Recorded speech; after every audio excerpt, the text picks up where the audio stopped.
Teachers I am speaking to.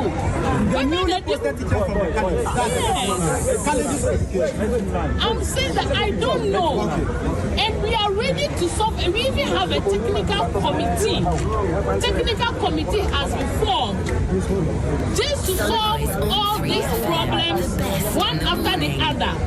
So I want to indulge you to please put all these issues on paper, submit them to me, select 5 leaders who sit down and solve the problem. Thank you very much for coming. There you have the Deputy Director General of the Ghana Education Service addressing the aggrieved teachers yesterday. The request was simple: put it on paper. Are they willing to put it on paper? Or would you say that the issues have already been made known to the Ghana Education Service and perhaps they are playing the ostrich? Let to find out from the gentlemen who have joined me in studio, and later will be joined on the phone line by the Public Affairs Director of the Ghana Education Service, Mr. Daniel Fenyi. Let's engage Simon Kofi Nate, is a spokesperson for aggrieved newly posted teachers. Maxwell Adongo, Northeast Regional Representative of the same group of aggrieved newly posted teachers. Gentlemen, good morning. Thank you for your time. How are you doing? Adongo, use the microphone for me. Raise it a bit. Good morning, gentlemen. Good morning. Great. Good morning, sir. Why are you on strike? Why are you picketing? Let me put it that way. Not on strike, but you're picketing. Why are you doing that?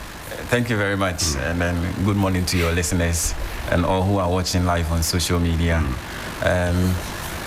I must say, as you rightly put it, we are aggrieved, and we think the best way to have our issues resolved for us was to come to the headquarters of the GS to come and show our displeasure as to why they have decided to keep our staff IDs for 10 months, and some few who also have their staff IDs have been denied salary for the same period of months, while others whom we started the same work with on the same day, the same time frame, have received their staff IDs and they are taking their monthly salaries.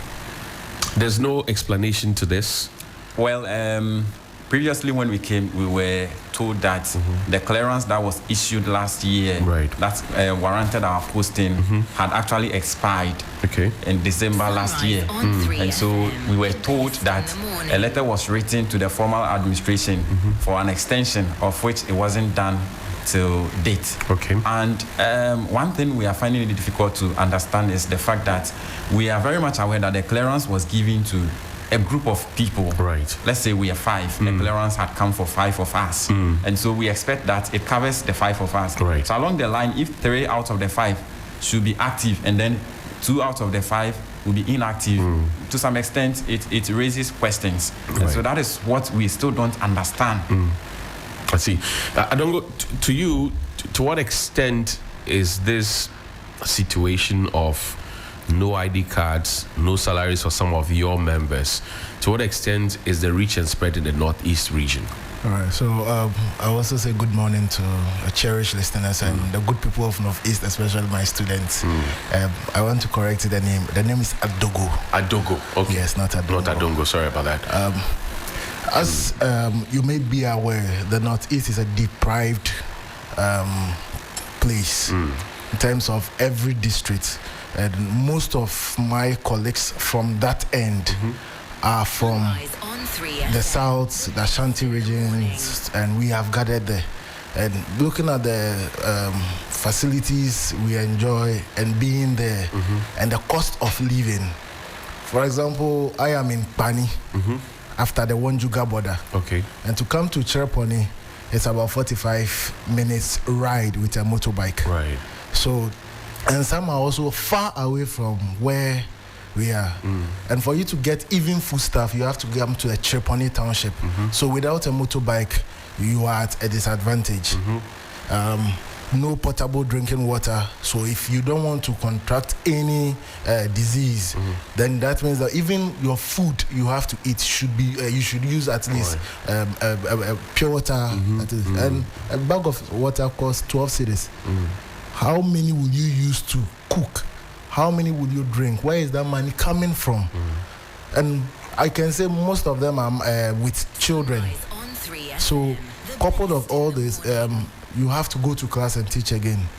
And a hungry stomach going to class to impact the next generation is a very tiring and difficult thing one can even think of doing. What was the understanding at the time when you were being, drafted into the system? What were you told? When the clearance came, we were given a deadline that's somewhere mid-August to ensure that we submit every details to the regional and district offices respectively, so that they can fast track our things. So even those who were able to get to their regional office, they even went to their various schools to get their assumption of duty and submit back to the offices. And almost from what we have gathered, everybody has done that. So whatever we need to do as teachers, as a newly entrant, we're able to do all those things to meet the deadline.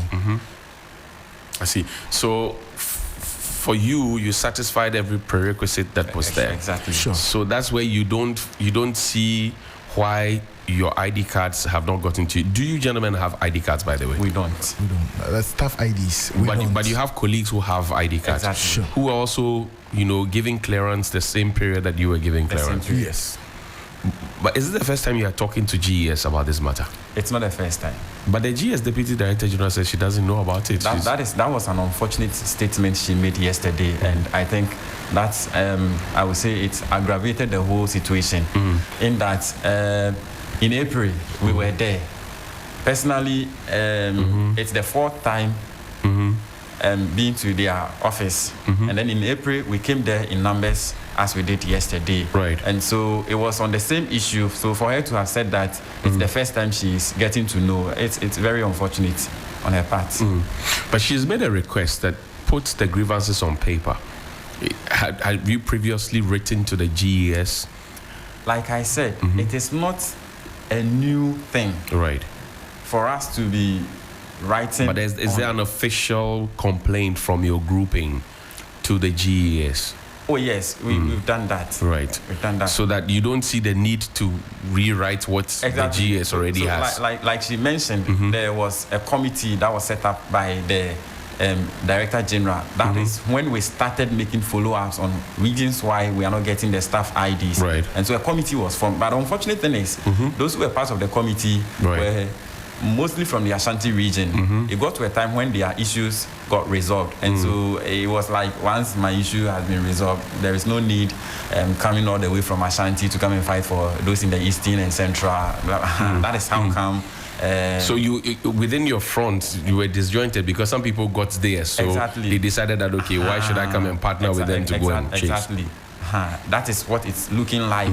Yes. And so that's why the faces they saw yesterday were quite new, because most of us are coming from the central region and then some from eastern. My brother is coming from the northeast. Right. Others too came from Bono and other regions. So yesterday what she mentioned, in fact, we didn't sleep on it. We went ahead to present the issues on paper and then submitted it to them. Okay. So as we speak this morning, the GS has your petition. With your stated, demands. Exactly. What are the demands? This run us by. So I think I have a copy here. So we are demanding for the immediate release of our staff IDs. Okay. That is for those of us who do not have our staff IDs.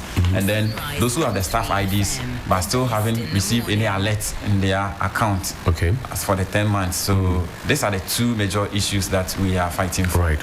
So people have worked for 10 months and have not been paid a dime. Exactly.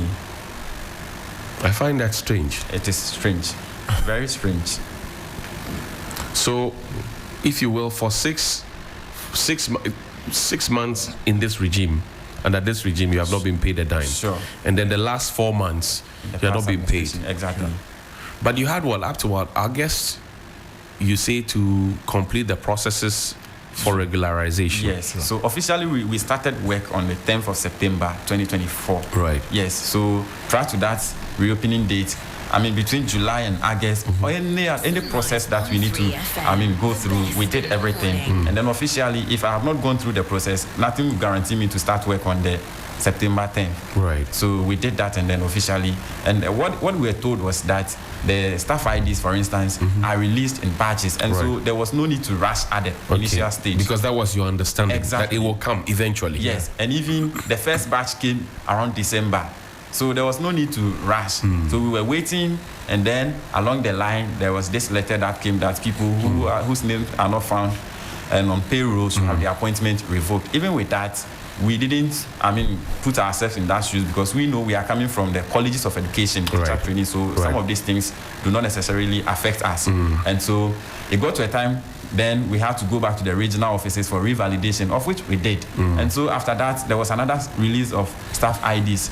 Yet we couldn't find our names in it. And then it looks like we have been waiting for long. So that is when, around April, we decided to ask questions and then seek clarification as to why this whole thing is happening. It was there that we were told the clearance had expired. I see. Mr. Adogo, for those who do not know the essence of the staff ID card, what would they do for somebody who may be arguing, if Mr. Adogo doesn't have a staff ID card, he can still go ahead and teach?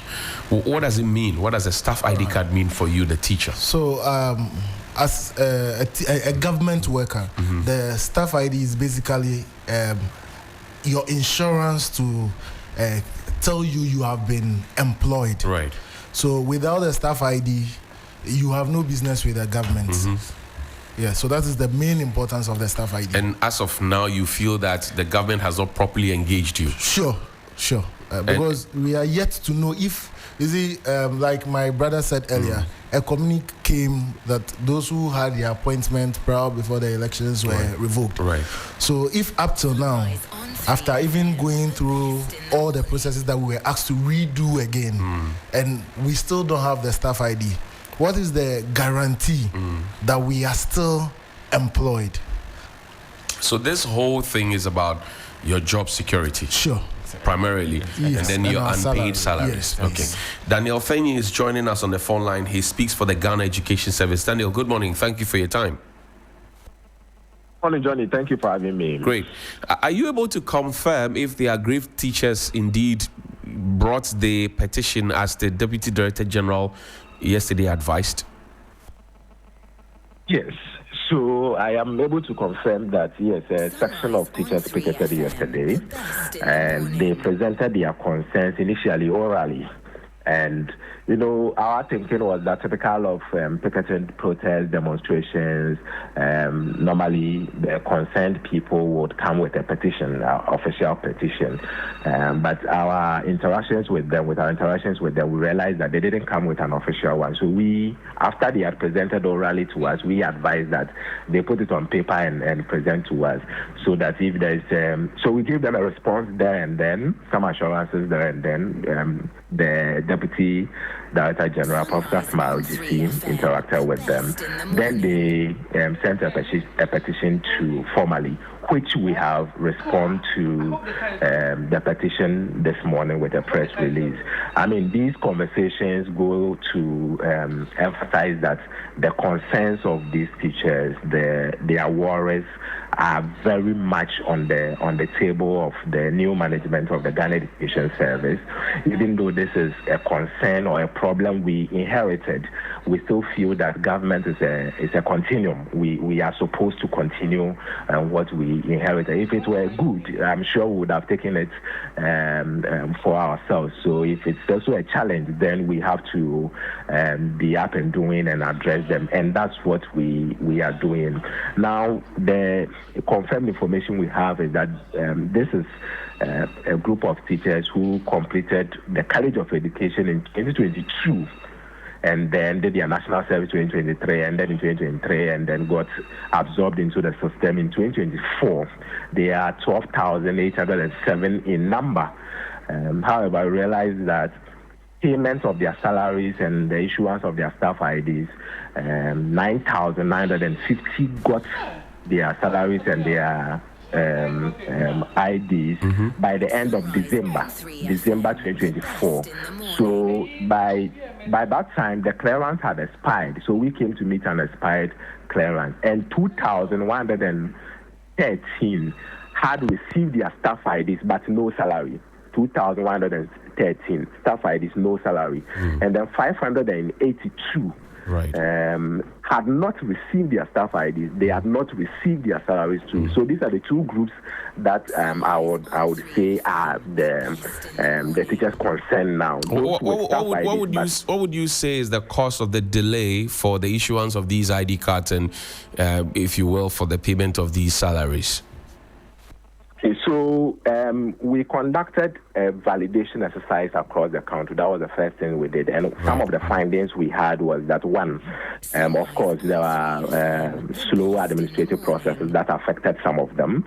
And so we would believe that for some of them, general administrative processes delayed them. For some of them to realize that, when you are recruited, you are asked to submit your documents, i.e. your certificate, degree, diploma, sometimes senior high school. You are asked to submit your SNIT numbers, your Ghana card numbers, and all that. We realized that for some of them too, those were the challenges. There were some inconsistencies in their SNIT numbers. For some of them, we realized it was inconsistencies with their Ghana card numbers. For a couple of them, we even noticed that the delays were due to self-reporting, or they wanted to report. Not all of them wanted the district or the region or the specific school they were posted to, and so they were working on their reposting here and there, back and forth. And by the time they realized the delay has been caused, and we came to inherit all these varied concerns and varied issues that we are working on. So one of the first steps we did was, of course, the validation exercise for us to understand what exactly has happened and why the delays even took place. So we understood that. Then number two, we knew that this one it basically has to do with the issue of money and salary. So we quickly, through the Ministry of Education, wrote to the Ministry of Finance and interacted with them, the concerns, the salary issues and all that.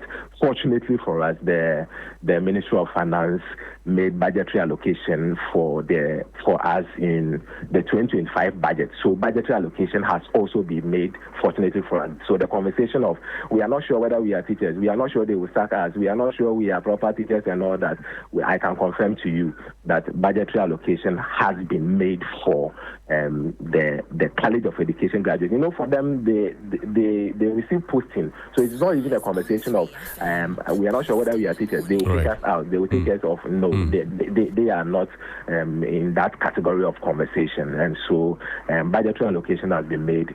So that was another step we took to address it. If I hear you, sorry, you go to point number 3, but if I hear you clearly, you are saying that there are fears of not being recognized as teachers who are properly on the payroll of government is nothing for them to worry about, because that is not really an issue. Is that what I hear you say?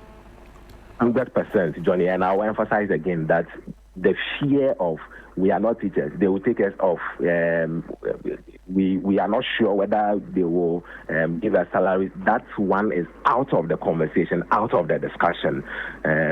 These teachers are graduates of the College of Education, completed in 2022, did their national service to 2023, got their appointment in 2024, even resumed duty in September 2024.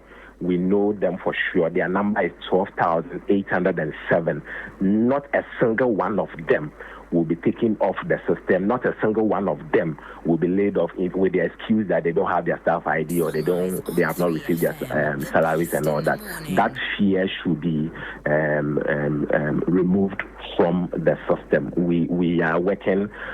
We have had conversations. The process has taken some time, of course, but we have had conversations up to this point where we are at the final edge of the discussion. And so, in fact, this is not the first time they are picketing. If my memory serves me right, this should be the third time. When the new management assumed office, that was one of the first challenges we faced was picketing. I think that should be somewhere around April or so. Okay. And we got in touch with their leadership. We asked them that, no, with this new management of GS, we don't want to keep anybody in the back. So you the aggrieved people, and bring your own people. And then we, the management of GS, let's bring our people. And then together, these two parties fashion out how best some of these issues could be solved. However, we are noticing that it appears for some of them the issue has to do, of course, with the salary, but more also to do with communication gap. They feel they don't know what exactly is going on, what step has been taken, what stage we have raised, and all that. And the challenge we are observing is that, even though this is the third picketing, at almost every point in time, we see new faces, we see new leadership from them. So yesterday, we were asking of their leaders, and the leaders that came out were not necessarily the same as the previous ones that we have had conversations and discussions with over the period. So at almost every point in time, it looks as though we are now starting the whole discussion. We are now starting the whole conversation. But I can assure you that the conversation have been had since we assumed office. We have gone through every level, every process, every quarters that we have to enter. Now we know there's budgetary allocation for us already, so that is the money issue is settled. For those with issues of who don't have their staff IDs, of course, that is more of documentation process, and then consequently their salaries have to be paid. And some of them to have their staff IDs already, all that they are waiting for now is their salaries to hit the account. We have had all these conversations up to this point, where we are only waiting for the Ministry of Finance to, even though budgetary allocation is made, to release fiscal cash for the salaries of these teachers to be paid. That is the level of the conversation we have had. So this is not a new discussion, or as if we are. But do we have timelines for this so that they say they won't leave your premises until they get firm word? You are giving them some firm words today, but are there timelines that they should be looking forward to, based on which they can exercise good faith and go back to the classroom, go and meet their students and teach them? Yes, we would encourage them to go back to the classroom. This issue is dealt with among four parties, or even five. Number one is the aggrieved teachers themselves. Number two is the Ghana Education Service. Number three is the Ministry of Education, the sector ministry that we work with. Number four is the Ministry of Finance. I want to suspect that it is even possible that before Ministry of Finance will release some funds, they may need to revert to the presidency or the executive. So probably that could even be filed. And so it becomes very difficult if we as GS alone give timelines. And when, in fact, about 4 or 5 parties or stakeholders are working together on this. However, what I can assure them is that the conversation has reached the final edge of the issue, and so they should expect very positive outcomes in terms of salary payments. And then for those who don't have their staff IDs, getting their staff IDs very, very soon. Putting specific date and time, because we are working together with about 3 or 4 different parties, we may have to revert to them to be very sure that the timelines we put are consistent with the timelines the other parties also have. So for now, I would assure them that money is no longer a concern or an issue. As to whether they will be taken off or they will not be taken off is also no longer an issue or a discussion. We know them, we know their figure, we know their data, we know they completed school in 2022, they did their national service, completed 2023, they were recruited in 2024, reported to school in September 2024. We know every single one of them. And so laying off, kicking somebody off, taking somebody is not a conversation at all. So they should be rest assured that very, very, very soon their salaries and then their staff IDs will be sorted for them. Well, one of the issues that they raised, Danny, is the fact that they were told at some point that the clearance that they had expired. Was there ever a conversation of that nature that they were told that clearance had expired? Actually, that's correct. We came to meet an expired clearance. In fact, the clearance expired in December 2024. New management took over around February. In fact, new government took over around January. So the situation we came to meet was that clearance had expired. However, some teachers were not paid. And so we came to meet teachers who are not paid. Some have their staff ID, some don't have their staff ID, but they are not paid generally. But the clearance that recruited them and was supposed to pay them had also expired. And that's the challenge we came to meet. And we are doing everything possible to address. And in fact, we are at the final bottom of the discussions and the conversations. Because the new section of teachers who picketed yesterday, we saw new faces and they brought new leaders to us. It looks as though we are now relaying information or we are now having a conversation on these things. However, these conversations have been had some months ago, and we have had this conversation up to the point where we are at the final edge of release of funds or salaries to them. Yes. Daniel, I'll have you hold the line a bit because we've been joined on the phone line by labor consultant Mr. Austin Gami of Gami and Gami. Big Uncle, good morning. Thank you very much for your time. Good morning, John. How are you and your team? I am learning, sir. So we're smoking the peace pipe here this morning. I see the aggrieved teachers have been told by Mr. Daniel Fenyi of the Ghana Education Service, he speaks for the institution, that they know the teachers, they know their numbers, money is not the problem, and very, very soon the impasse that they have will come to an end. Is that what you were aiming for, sir? Well, it's a great pleasure to hear from him that that is where they are now, and that very soon they can afford to pay them. However, there's a lot of work to be done.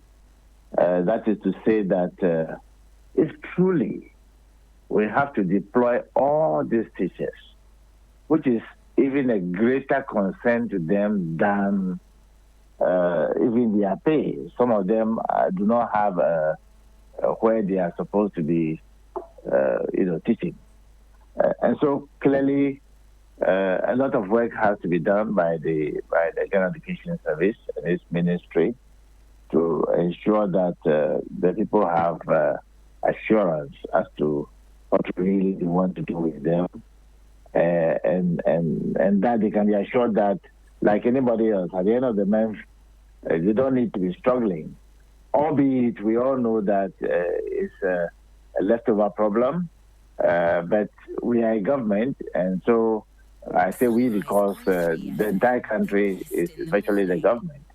And so it's important that we take it easy and ensure that the right things are done quickly to prevent this kind of picketing, which does not speak well for all of us.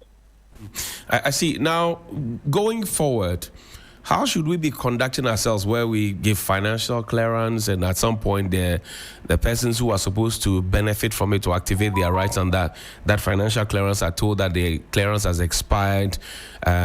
People work for 10 months, they don't receive a dime, they don't have staff ID cards. Advise us, how should we be progressing going forward as a country so that we don't get some of these bottlenecks, in our way?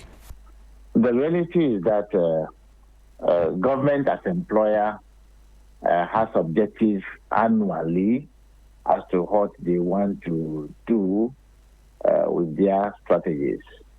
And therefore, you cannot exceed the number, knowing the estimated income you expect to harvest at the end of the year, albeit every quarter, which you have to use part to pay the people, because we don't have any accumulation of wealth hanging anywhere that we can call upon. And so, what number of teachers, by estimation, do the employer want to have for the year, let's say, example, 2025? Is it 1 million people on the exchequer's point of view? Do they have that money? If they have, then it is a certain number teachers, a certain number teachers, a certain number public service. So that is the time they can do the clearance for them to be deployed. You cannot say that every teacher that has completed school at the end of the year will be employed. It's not possible. It's not possible. So I think people should understand this. Stop. Maybe I empathize with them. I empathize with them sincerely. My own relations are part of it. Indeed, even if the person is my enemy, he needs to work. So it's important that we understand that the employer cannot engage all of them at any point in time. But I agree with you that we must communicate this to the entire nation, maybe through Parliament, as quickly as possible. Every year we must know we can only employ X number of people. Then everybody knows. Then you can, it's not compulsory that when you finish training college, you should necessarily be a teacher, even though that's where your first port of call is. You can veer into something else tomorrow when there is opening and it's your desire to be a teacher at all costs, and you veer into it if there's opportunity. So I think that is important. Communication should be the bedrock of everything that we do. I see. My final question to you before I let you go, sir.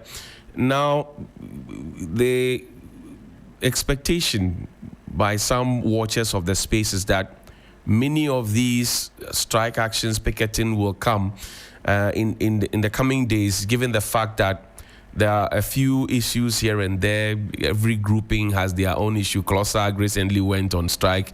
The Labour Commission asked them to go back. And I do understand that most of the unions have their own issues that they want to start raising. How should the government position itself so that they are not hit like a thunderbolt? It's a major concern, as I said here, to be honest with you. And I've been following your station. I know you are passionately concerned also, because we all want civility in the society.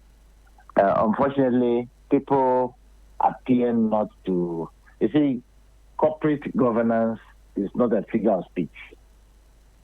So it's important that the entirety of corporate governance, which is embedded in corporate governance, is industrial relations.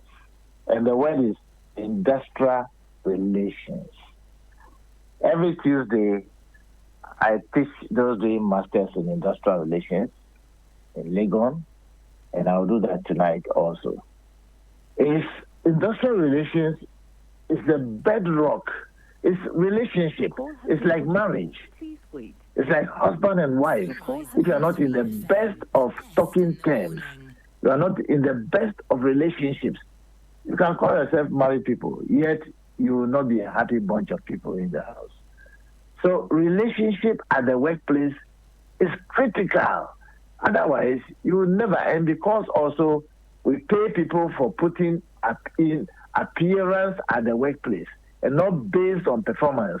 We don't pay people based on performance. Everybody just go to work and do routine work and return home. We are not strategic enough as a nation. So I urge the president and his team so far are doing exceptionally well. We have to go the next notch, change gear, and ensure we carry everybody, inclusivity, get the people to understand that this is how far we can go. We can't go this way because the labor unions appear to be a little out of the labor law and procedures. Some management people at various places also appear to be out of joint, in following procedures and processes that are, available both in the law and best practice. That is what is creating the problem. But I think that, fortunately, the government has a certain focus. I pray they will not wait that we'll be visited by a wind of strikes.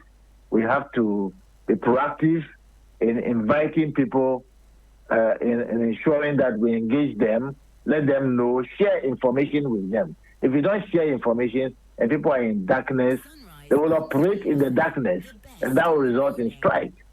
So it's a whole ball game.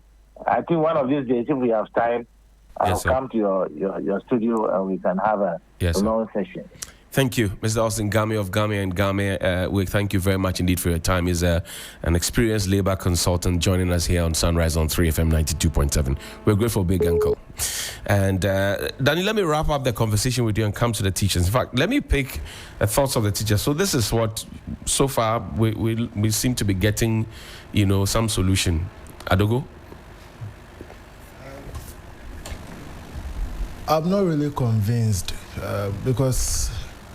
With a PRO, with Mr. Gamey? With a PRO. Okay. Because when he was speaking, he pointed out that for the staff ID, right, it has to do with documentations. Right. And with the money issue, it has people they need to consult before they see how best they can go.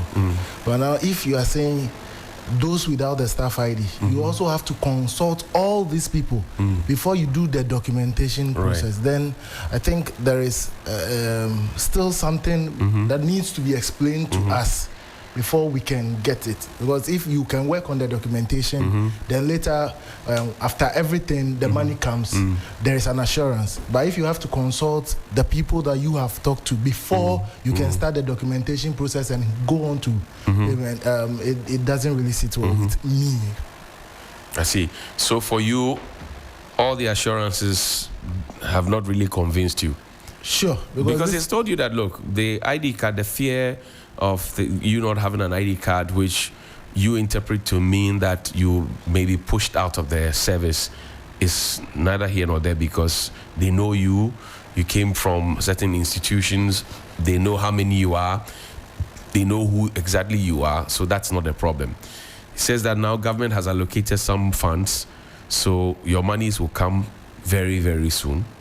And then those were the two key issues you raised. He says, well, Kofi, you're also not convinced? Yes. To some Why extent. Are you not convinced? You see, it is not just about having the staff ID and then being okay. There are other things that you do and then the staff ID comes to play. For instance, last term, personnel from National Teaching Council came to our various districts and to our schools to issue the teacher license card. Some of us are sitting here without the license card because we do not have the staff ID. You need it to fast track the process. And so as we sit now, we don't have the card. That is one. Recently, there were some kind of CPDs and then workshop. After everything, you need to fill some documents via a portal. Right. And with this, you still need to input your staff ID. Right. Without it, nothing becomes successful. Okay. And so for the so the staff ID has become like an opposable thumb. Exactly. It's just like you're a candidate going to write BEC. Right. You need to get an index number. Right. Without it, you don't qualify to be a candidate. Okay. So for the staff ID, in fact, I know just a call. And you see, we shouldn't have come this far. If it has to do with communication, for instance, we know that our immediate point of contact should be our district officers. Right. Right from there, we proceed to regional. Right. Did you go through that process? Boss, we've been to everywhere.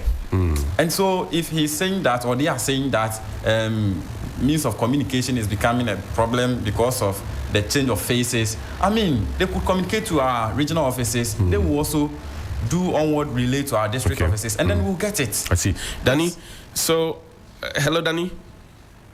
Daniel? Hello, Daniel? Hello, Daniel?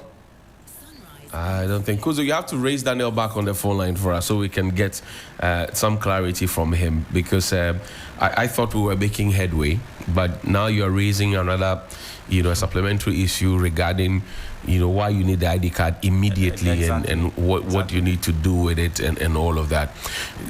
So after today, are you going to stay at the Ministry, the Ghana Education Service?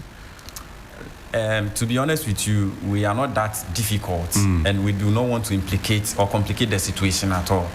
After seeing the release from the GES, it gives us an assurance that, they've acknowledged our petition, and then some steps are being taken to address the issue. So at the moment, we've dispersed our members to go, and then we are giving ourselves some timeline. It was just unfortunate that he couldn't mention that maybe after 2 weeks, after a month.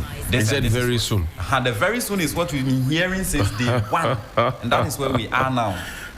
Yes, that is where we are now. And so I want to believe that right after this, we will establish a very strong bond, and then that will aid our communication. Even if they don't reach to us, we will have to make time, and then as the volunteers for the group will be coming there for feedback, so that our people can also relax in a way. And to add to the staff IDs, there's one thing they fail to identify, in that they do not know that, especially those of us without a staff ID, they don't know that once we get a staff ID, the BP will come down a little.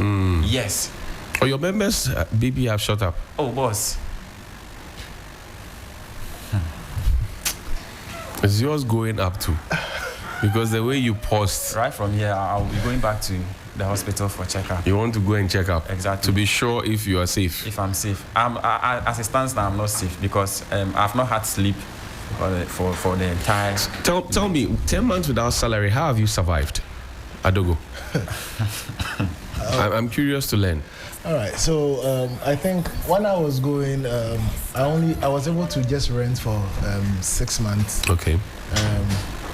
By the benevolence of my landlord and the elder of the Pentecost Church in the town, Elder Ben, and some the SMC chairman. Sometimes they come and visit you with some foodstuffs, and where I offered my service, I have a couple of teachers there who once in a while try to send you something so that at least you can hold yourself together. Right. So that's how you have survived, on the munificence of somebody else supporting you from outside. Yeah. What about you, Kofi? It has been difficult. I don't know, we are sharing almost similar situations here when it has to do with, let me begin with rent issues. So like he rightly said, myself, the same thing.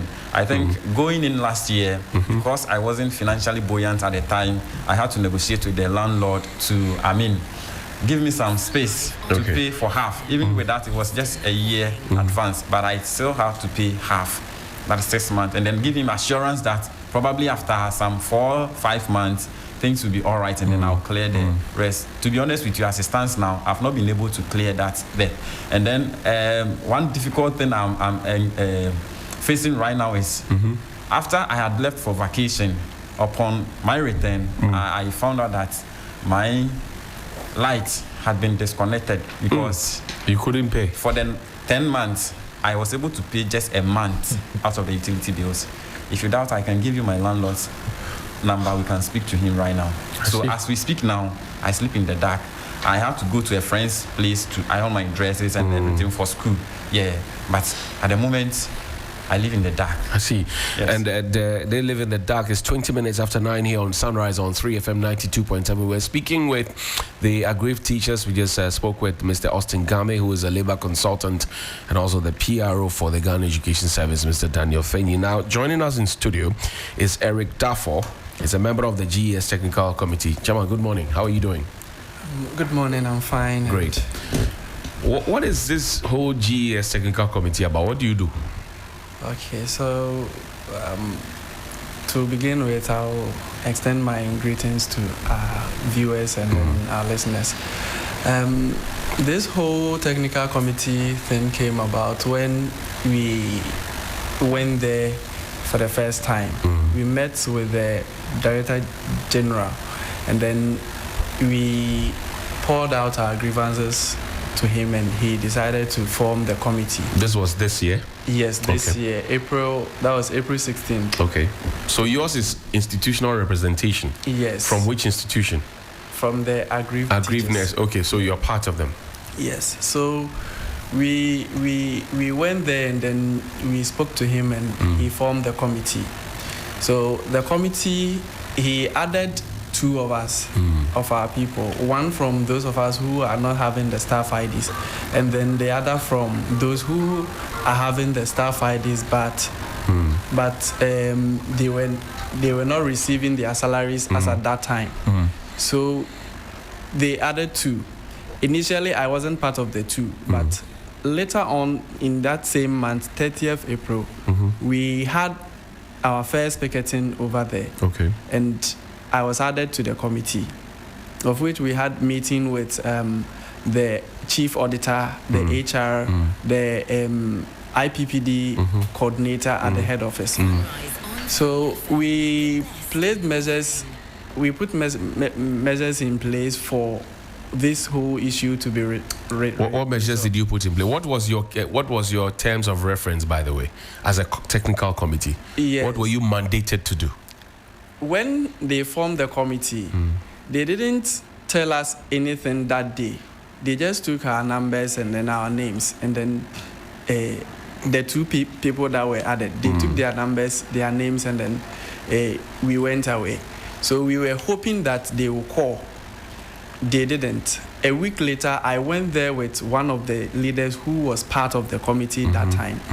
They didn't tell us anything. We had meeting with the Deputy Director General, MS, and then the HR at the MS office. They didn't say anything about our appointment onto the committee. They didn't say anything like that. So a week later, we decided to picket there. That was 30th April. That was when they brought an appointment letter that they have appointed us onto the committee. Okay. And then we told them that if we hadn't had that picketing, they wouldn't have shown us the appointment onto the committee, that letter. And the letter was stating that they will meet every 2 weeks. And then they are mandated to put measures in place to solve the issue. Okay, that was your terms of reference. Yes, to communicate with Public Services Commission and then Ministry of Finance and Controller, Accountant General's Department, so that they can. How many times have you met as a committee, as a technical committee? We had since the day that we had the picketing. Yes, they haven't called us for any meeting. I see. They only call us when they hear that we are coming there to picket.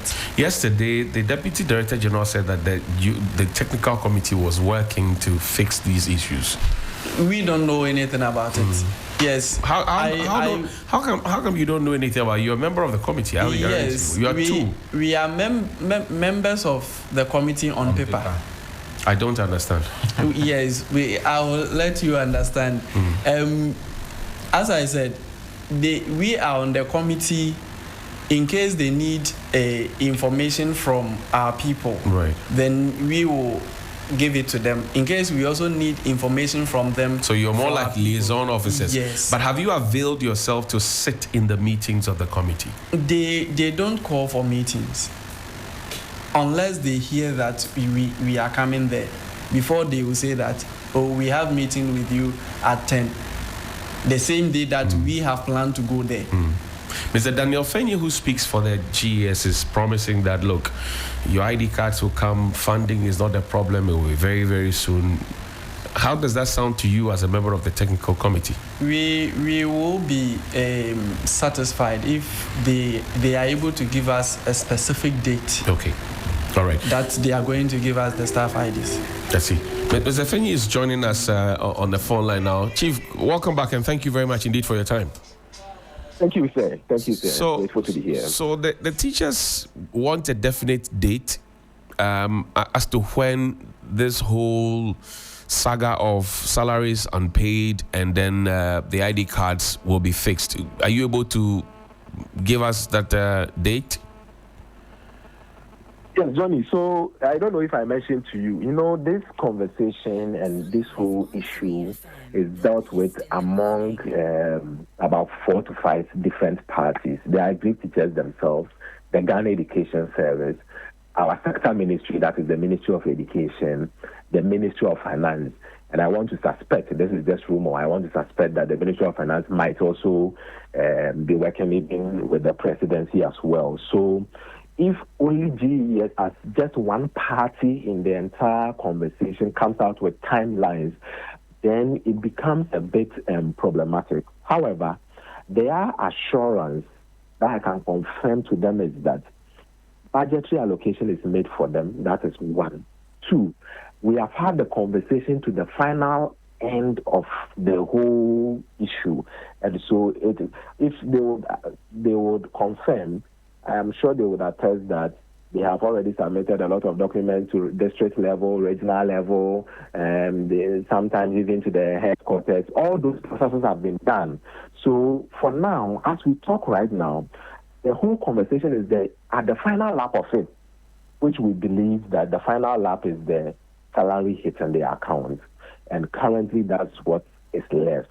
So it's not as if there are some 3 other processes that should be undertaken or 4 other processes. And so if we look ahead, we see that it will take a lot of time. No, all processes have been done. We are only waiting for salaries, and they should expect that very, very soon. Since there's no other conversation happening or no other discussion or processes happening again, they should expect that their salaries to happen very soon. In terms of assurance of their job security, those with staff IDs and those without staff IDs, their job is very much assured. We know the numbers, we know the figures, we know when they completed college, we know when they finished with their national service, we know when they were recruited. We have tracked all those data, all those documents, and we know who exactly we are dealing with. And so I can assure them that they can be rest assured. That issue of our money will not come, we will be taken off, we are not sure whether we are engaged or not, all those conversations we are done with, and so they should only expect that their salaries will hit their account very soon. That's the assurance I can give them. In terms of specific timelines, we may have to refer to the Ministry of Finance, through the Ministry of Education, and all the interest parties involved. Yes.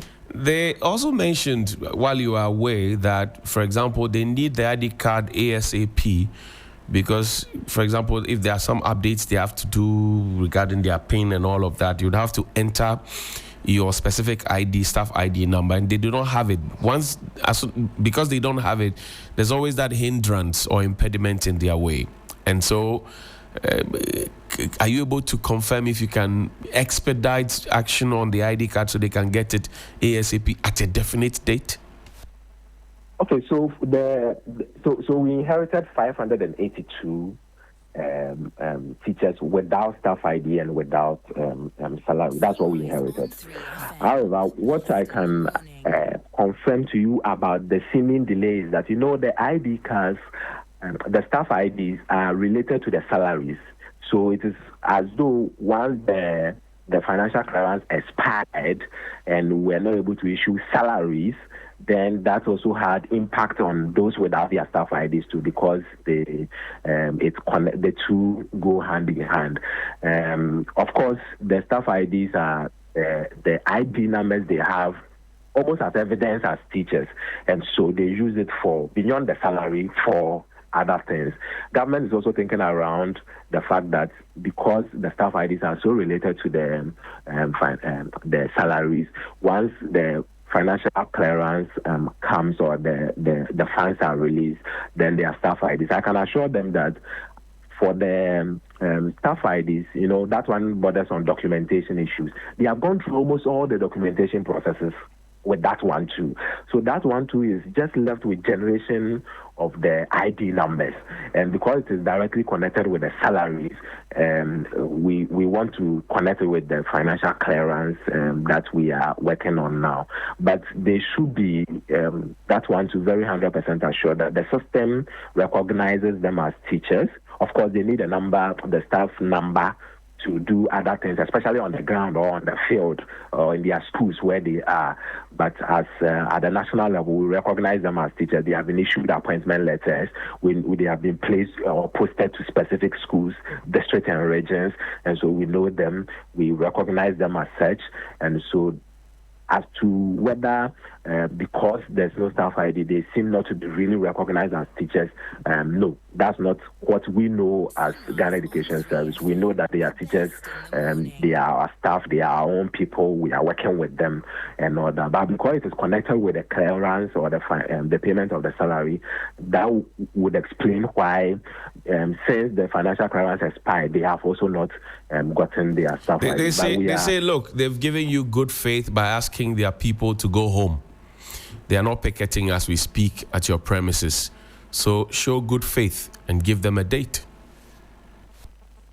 You know, again, I dare not repeat myself now, but again, I would mention that because it is related to the monies or the salaries, and because we are dealing with several other parties, issuing a specific date or time will become a challenge for only us as Ghana Education Service. We are in touch with all the parties, just as we are connected with the aggrieved teachers, and they will be shocked that we are strongly in touch with the Ministry of Education as well. We are strongly in touch with the Finance Ministry as well, making sure that all the teachers are sorted. So in terms of their insecurities, you know, the staff ID come in to really confirm to you that you are a teacher, you have been taken. So even if your salary is not coming, once you have your number, you know you were a teacher. So I can understand that without the number, some of them are feeling a bit insecure and all that. But as I keep reiterating the figures, we know the numbers we are dealing with. We know when they completed college. We know when they did their national service and completed. We know when they resumed work physically at the various schools that they were posted. In September, they all resumed work. In fact, I can specifically tell you on 10th September, all of them reported to their schools. So we know the numbers we are dealing with, and they are our teachers, they are our people. They don't have any issue with insecurity at all, at least not from us as Ghana Education Service. And so I can give them that assurance, but we are working closely to ensure, with all the interest parties, to ensure that financial clearance finally reaches our account, and then all those processes. In fact, the generation of their staff IDs will no longer go through any long processes because they have submitted all the necessary documents to the various quarters that they need to submit to. So that will not take long, and then their salary will equally be paid to them. Final question to you. The technical committee member here in studio, Mr. Darfur, says it appears the technical committee is a facade, it's a whole charade. You only get them active when you hear that the teachers are coming to picket or they are going to demonstrate or strike. But then in reality, they are just liaison officers or conduit belts, taking information from the committee to the teachers and from the teachers to the committee, and that's it. But as to the crux of the matter in terms of the committee work, they are not at the center of affairs at all. How do you respond to this? Okay, so let me mention that being a channel of communication was one of their legit mandate, because we wanted to keep teachers abreast of all the activities happening at the headquarters. So we break that headquarters image that teachers have. So we wanted them to know at every point in time what exactly is headquarters doing, where have they gone, which office have they entered, which documents have they submitted, and all that. So actually, if they are, or the entire committee is a conduit of information, that was actually one of their mandates. In fact, as I speak, I am personally not a member of the committee, but I also resort to the members of the committee from the headquarters angle to get information from them. So the members from headquarters are also a conduit of information for us as management of GES. So actually, yes, it is a legit mandate that they have. And then in terms of the actual activities that they they are supposed to do. I want to believe they say that with the intention that if GES, for example, is going to Ministry of Finance, they should have been part of the team. Or if GES is meeting the Ministry of Education, they should have been part of the team. Or if GES is going to Controller, they should have. I want to believe they say they want to be part of the crux of the issue with that in mind, that they should be part of the whole. I think that if they have not been part of the people going around physically, right, entering offices, submitting letters, then basically the assumption would be that we agree they are teachers, we agree they are in school, we agree they are in the classroom, we agree many of them might not even be based in Accra. And so, for the GES, we are close to the ministry, and so we are able to easily go to this office, submit this letter, have this conversation with this person. However, some of their leadership are outside Accra, and so calling them almost every point in time that we have to move or we have to see some people might disrupt their activities in school. That would mean that they would have to leave school, travel, come and join the team and go to this place or go to that place. So what we do is that we as much as possible, try to convey information to them when we undertake any process or any activity in relation to their concerns. We try as much as possible to update them on what we have done. Occasionally, they come around. However, unfortunately, the few occasions they have come around to have been picketed, and so it becomes a challenge. But how we are in constant touch with them, I can assure you. If they want to be part of the team moving around, I believe strongly that it might disrupt some of their classroom activities or their school activities. But they should be assured that in terms of communication, in terms of discussion, in terms of conversation, in terms of updates on where we have reached, what we have done, where we have gone, they should be rest assured that we would give them those updates so that they wouldn't be left in the dark. In fact, our orientation is that we want to carry them along all activities that we do. Well, they certainly don't feel that way, and I'm sure that going forward, I'm sure you can repair the relationship, because they insist that, look, they wouldn't have come this far if communication had come to them that the clearance had expired at the district level. They wouldn't have come all the way to the national headquarters to pick it. But I thank you very much indeed for your time, Mr. Daniel Fenyes, Public Relations Officer of the Ghana Education Service. We're grateful for your morning. Thank you very much. Thank you, Johnny, for having me. Great. I'm grateful. Gentlemen in studio, let's wrap up. Mr. Dafo, I'll start with your closing thoughts. So you heard the responses quickly in 1 minute. Let's wrap up. Mm-hmm. So I would say that whatever he said, we are listening to his words. As he said, we will get it soon. But they should expect us if July validation comes and we are not part. They should expect us again. Okay. We are coming there again. I hear you. And that time we will not come softly like this. Oh, so this was soft? Yes. Okay. I hear you. Kofi Nati. All right, thank you, sir. Like my brother said, we won't be having a back and forth with our employers. And we are just hoping that everything that they have promised, they will just go by their promises, and so that we can all have our peace of mind. Because as we sit here, we should be in the classroom. The innocent child is the one suffering for all of this negligence from someone office, and so we pray and hope that things will be well. Otherwise, as he said, I rightly support him. Okay, Mr. Adogo. I'll side with my brothers, and at this point, I want to say the teachers' union, we, the newly posted, are very disappointed in how quiet they have been through all these struggles. Once all these things comes and we start receiving our salaries, automatically we are members of them once we are being posted. But when they are quiet on issues like this and leave us to our feet, it becomes a grounding among us that when we start working and we hear them fighting about other issues, we will find it difficult to join them, because when we first needed them, you were nowhere to be found. So you're talking to the unions? Yes, please. Okay. Thank you very much, Mr. Dogo, Mr. Nati, and Mr. Dafo. We're grateful. Your airtime is finished. You have had more than 1 hour. I want to use the opportunity to officially inform our people that we are, let me say, dispersing the picketing. So whoever is listening to us and has the intention of coming to the GES, our bosses have spoken, and then we've been that difficult. We have heard what they said, and so if you have the intention of coming, please stay home, and then let's hope for the best. Stay home, let's hope for the best. It's 9:40. We'll take a break. We'll return from this break. There's more here on Sunrise on 3FM 92.7.